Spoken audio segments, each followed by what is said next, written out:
Selamat datang mbaknya di ruang konseling saya. Ya kali ini saya ambil tema konselingnya outdoor gini aja ya.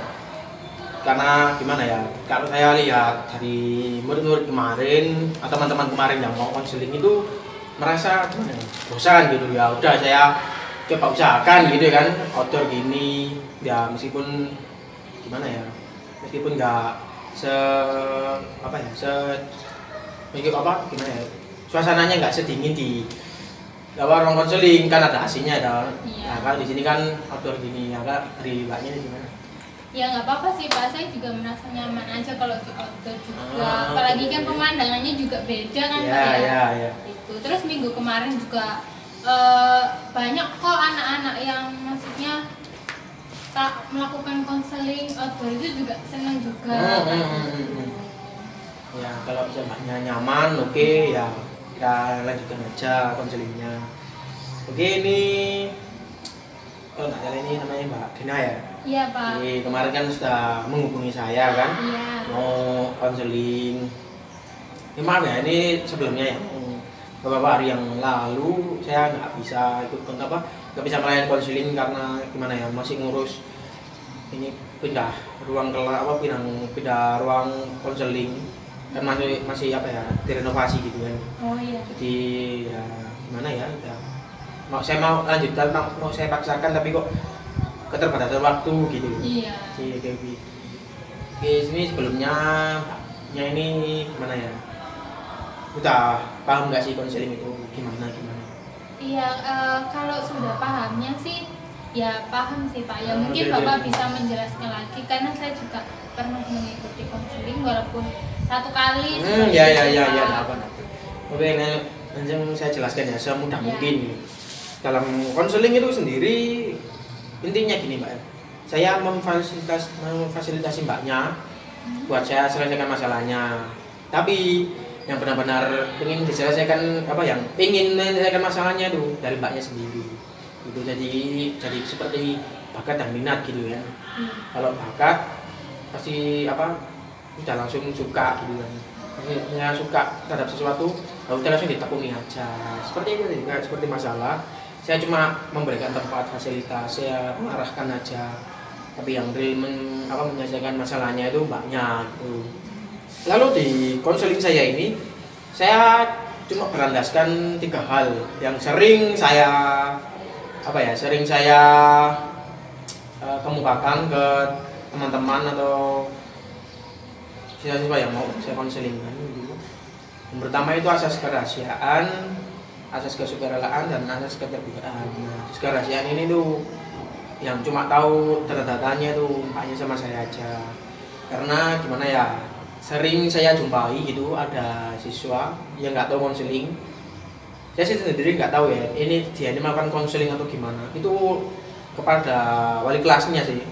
Saya lebih sering melihat itu pada wali kelasnya, yang wali kelas sendiri nggak punya kemampuan gitu, nggak punya kapasitasnya, cuma mengandalkan memberikan nasihat gitu ya, itu kan salah juga gitu kan. Lalu yang kedua, kesukarelaan. Mbaknya kesini tuh nggak terpaksa gitu, jadi real menemui saya, ingin menyelesaikan masalahnya. Lalu keterbukaan ini yang paling penting ini, karena banyak sekali dari siswa atau teman-teman gitu yang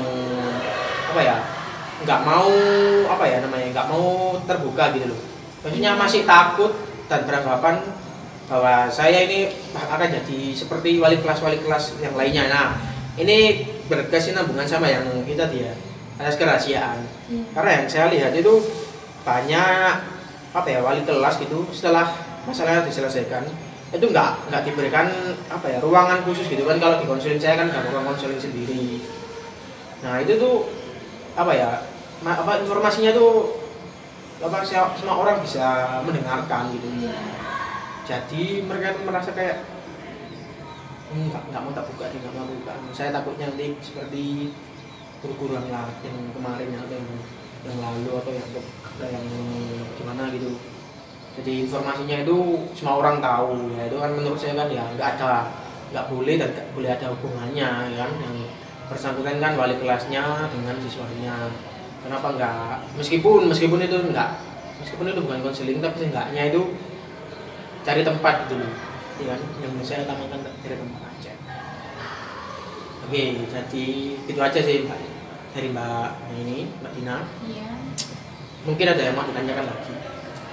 Iya, kalau mungkin yang mau ditanyakan sih mungkin nggak ada sih Pak ya. Saya juga dari penjelasan Bapak juga jadi semakin paham gitu. Kalau memang konselor ini kan juga tenaga profesional ya Pak ya. Ya. Sudah memang rananya untuk BK dan benar-benar untuk membantu seperti itu, memfasilitasi siswa-siswa atau saya gitu yang sedang mengalami masalah seperti itu ya Pak.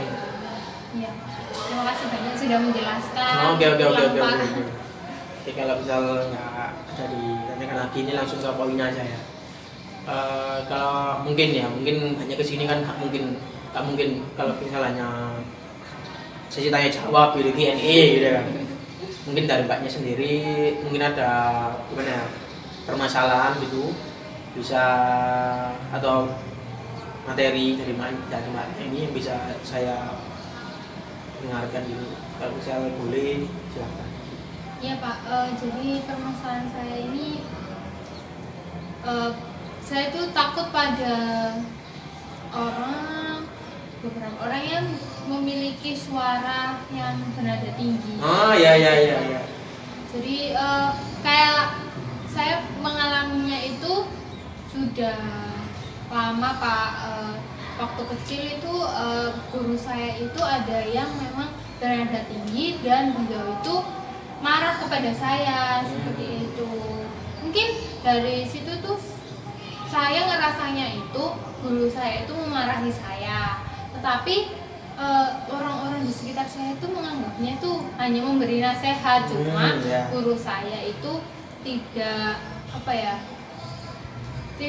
yang saya rasakan itu tidak seperti memberi nasihat kayak gitu Pak. Jadinya kayak marah-marah dari situ. Mungkin karena masih kecil dan saya masih belum paham seperti itu. Nah kemudian sampai sekarang ini saya merasanya agak aneh gitu loh Pak. Saya merasa terganggu saat-saat ini berkumpul dengan orang-orang atau teman-teman saya juga yang nadanya tinggi itu saya tidak bisa menyesuaikan seperti itu. Ini saya bertanya ya, kalau misal kesehariannya sekarang gitu, Mbaknya ini lagi melakukan aktivitas apa sih? Kalau saya boleh tahu. Oh, jadi saya ini sedang kuliah sih Pak. Saya sedang kuliah. Kemudian saya itu teman-teman kuliah saya itu ada yang dari Flores seperti itu. Nah itu yang memang suaranya itu tinggi gitu. Dari sana luar Jawa seperti itu. Jadinya saya juga selalu beraktivitas dengan teman-teman saya lah. Tetapi teman saya itu juga ada yang bernada tinggi. Jadi saya agak seperti tidak nyaman gitu loh Pak jadinya. Tapi saya tidak berbicara dengan teman saya. Seperti saya hanya merasakan itu dan ya udah diem aja gitu. Kalau teman saya itu mengatakan sesuatu dengan nada tinggi, saya cuma diem aja kayak gitu Pak. Jadi kalau misal saya tarik kesimpulan, mungkin dari Mbaknya ini ini dari persepsi saya, mungkin Mbaknya udah pernah nggak yang paling muda deh, kan pernah SMA dong, iya. Pernah sekolah juga, pernah nggak ikut ini paskibra gitu? Oh iya Pak, saya pernah mengikuti dan jadinya ke saya itu nggak nyaman sendiri seperti Iya. Kalau dari saya sendiri, menurut saya itu gimana ya, langkah yang agak sedikit lebih berani, tapi itu juga langkah yang bagus, jadi mendorong sedikit demi sedikit gitu loh. Nah kan sendiri Mbak Dinanya sendiri kan, kalau saya ini jawab jujur ya, kalau misal Mbaknya terus-terusan gini ini nyaman nggak gitu? Enggak Pak. Enggak. Nyaman. Jadi kalau misal gimana? Kalau misal Mbak Dinanya ini diposisikan di suatu posisi atau tempat yang Mbaknya itu aku nggak bisa seperti itu terus, tapi posisinya itu mengharuskan mbaknya itu harus ikut gitu. Gimana kan ya nggak nyaman juga loh. Iya. Tapi harus tetap dilawan gitu ya? Ya. Harus dilawan di gimana ya? Dicoba adaptasi gitu loh. Mencoba mengadaptasinya adaptasi dengan dunia lah, dengan lingkungan. Jadi nggak bisa, jadi intinya sih Mbak Dina itu harus adaptasi dengan lingkungan dan dunia. Jadi nggak bisa Mbak Dina itu membuat dunia itu mengadaptasi dengan Mbak Dinanya, kan agak fiktif gitu kan ya. Oh iya. Itu kan ya seperti hidup di dalam mimpi gitu kan ya. Kalau misalnya Mbak Dina ini terus-terusan seperti itu, seperti apa ya, akhirnya selalu gimana kalau kerja seuzon gitu kan. Iya. Seuzon sama orang yang punya suaranya keras, itu kan juga nggak baik juga untuk kesehariannya Mbak Dina. Apalagi mungkin Mbak Dina ingin berkarir suatu saat ini, habis kuliah ini berkarir, atau sebelum berkarir mungkin waktu kuliah ini mungkin bertemu teman-teman yang berkeras. Mungkin Mbak Dina ini mungkin gimana ya? Saya merasa sih ya itu agak terganggu. Tapi langkah dari Mbak Dinanya ini sudah tepat, ya gitu, ya itu tadi didorong pelan-pelan biar agak ada keberanian gitu. Kalau sebelumnya apa sih yang membuat gimana sih cara Mbak Dina ini menetralisir rasa takutnya tadi? Gimana Kak?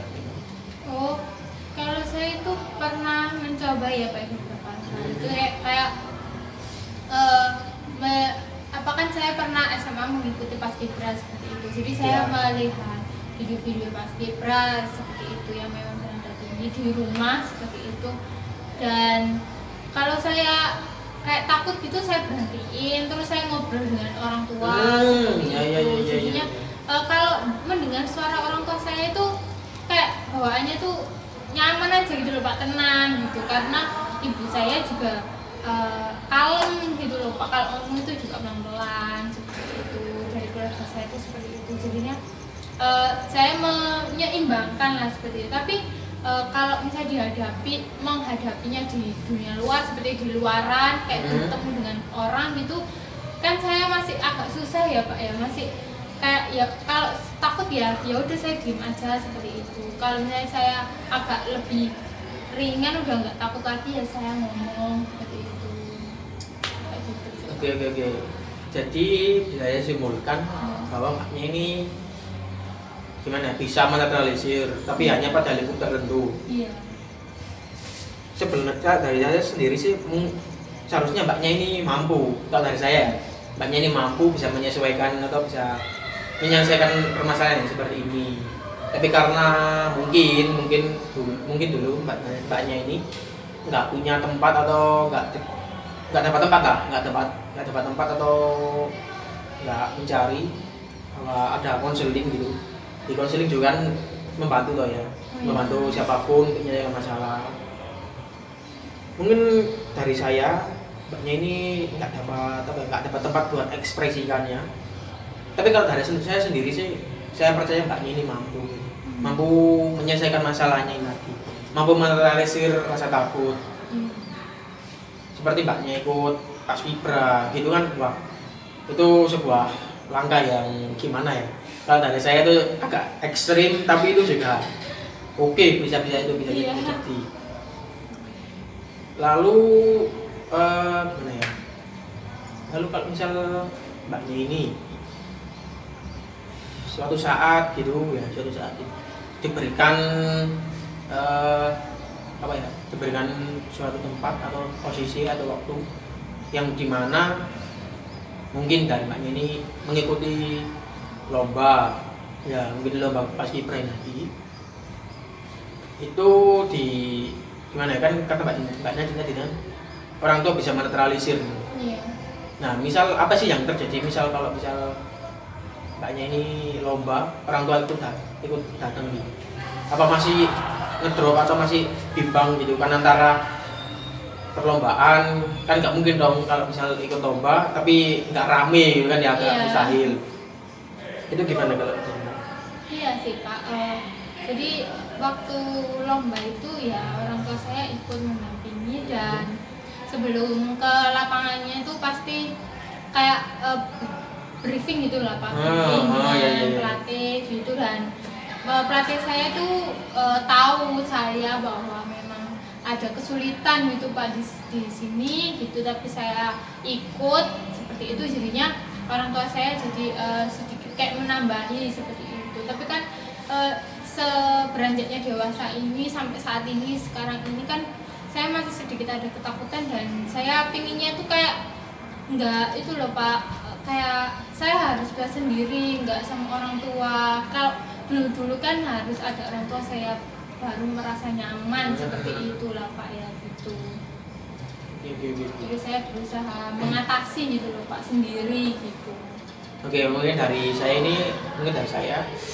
langkah dari Pak Dina ini sangat tepat.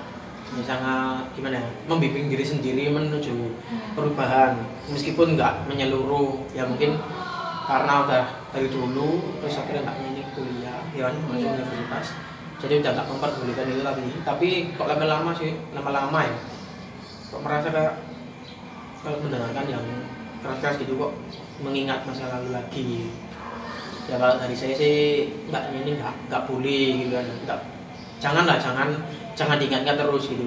Itu kan masalah yang nggak apa ya, udah kelam gitu kan. Ya kalau saya tanya ya, ini Mbaknya nyaman nggak kalau misal terus ingat gitu? Iya sih Pak, nggak nyaman sih Pak. Kan dari Mbaknya sendiri nggak nyaman. Iya.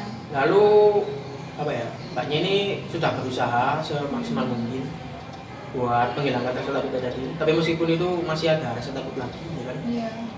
Kalau misal apa ya, kalau misal terus takut itu kan ya, dari konseling ini kan ya sama aja nggak ada perubahan ya kan. Tapi di sini saya berharap Mbaknya ini mampu gitu kan, mampu dan gimana mengentaskan masalahnya ini. Setelah saya bimbing ini mungkin Mbaknya bisa terinspirasi bahwa rasa gimana ya, miskomunikasinya itu lebih apa ya, komunikasinya itu jangan sampai miss lagi. Itu lebih baik ditanyakan langsung ke si apa namanya gitu. Nah kalau misal ini ada, kalau misal Mbaknya diposisikan di jalan ada suara keras gitu, ya udah Mbaknya langsung gimana ya, mensugesti Mbaknya sendiri. Ya saya kuat gitu. Saya nggak peduli. Tapi gitu lagi Mbaknya itu harus lihat keadaannya juga. Gak mungkin tiba-tiba ada suara keras, Mbaknya saya kuat, di belakang ternyata kecelakaan. Itu kan ya kan nggak ada gimana ya, ya agak lucu juga sih kalau seperti itu terjadi.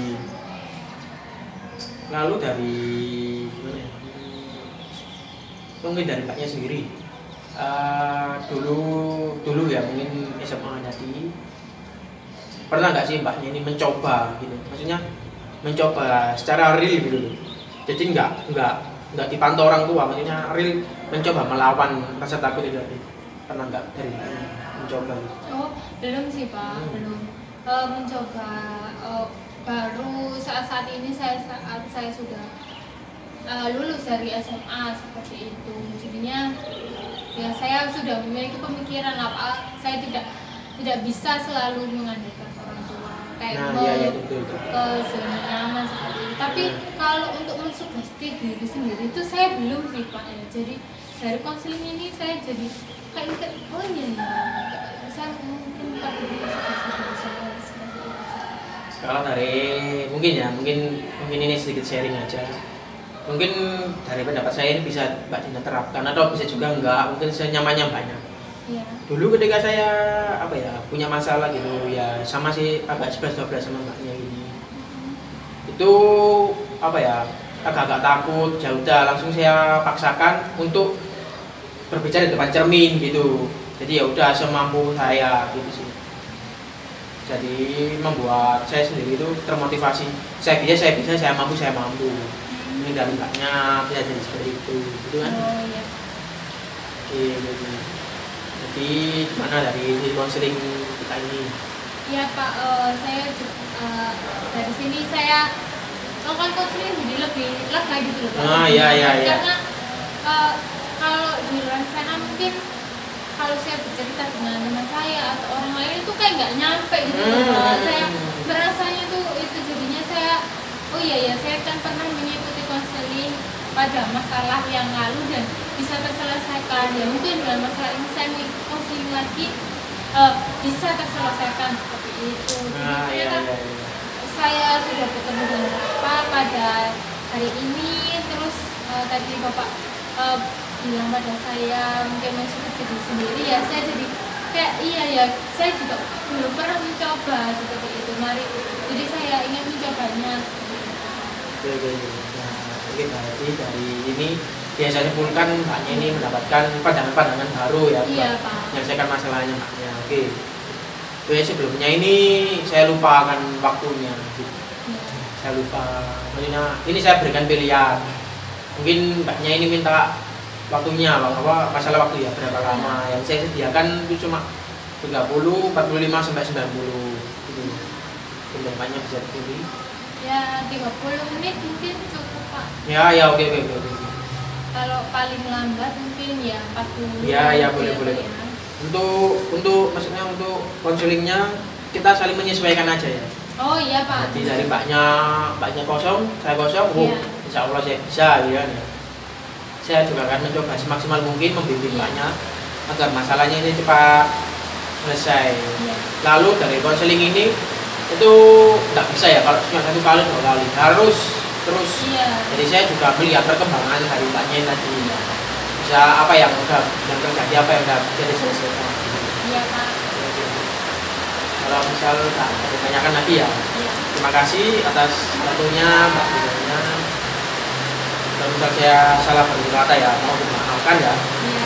Nanti lain kali kalau ada waktu lagi saya usahakan saya langsung membuat status gitu ya. Saya kosong nanti apa gitu. Jadi bisa langsung to the point gitu ya. Kontak. Ya, di kontak. Oke, terima kasih.